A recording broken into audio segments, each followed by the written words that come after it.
Hi, my name is Marla, and I am the owner of Educatrix Advanced Practice Seminars. We provide online continuing education credits for registered nurses and nurse practitioners.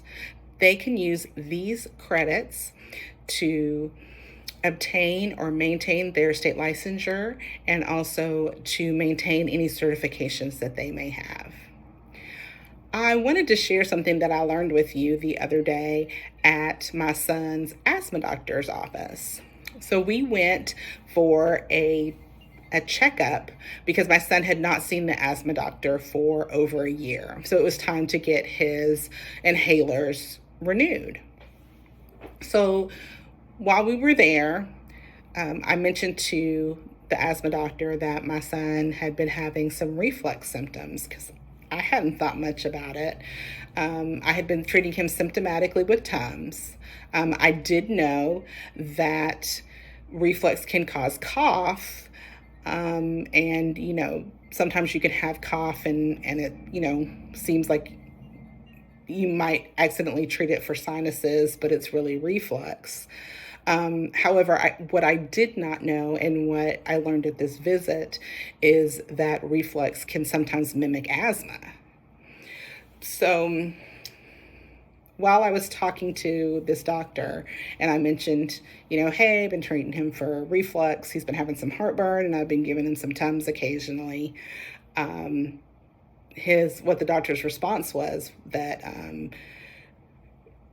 GERD has become the bane of his practice. And he shared with me that a lot of referrals that he was getting now was actually reflux and GERD instead of asthma.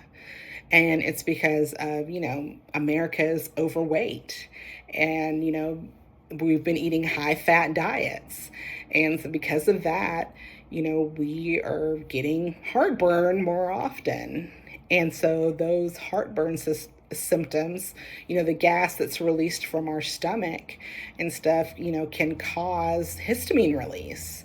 And so that causes the nasal drainage that, you can have with allergy, asthma, the sore throat, the sinus drainage, all the symptoms, the shortness of breath, with the cough, the shortness of breath, because you're overweight as well.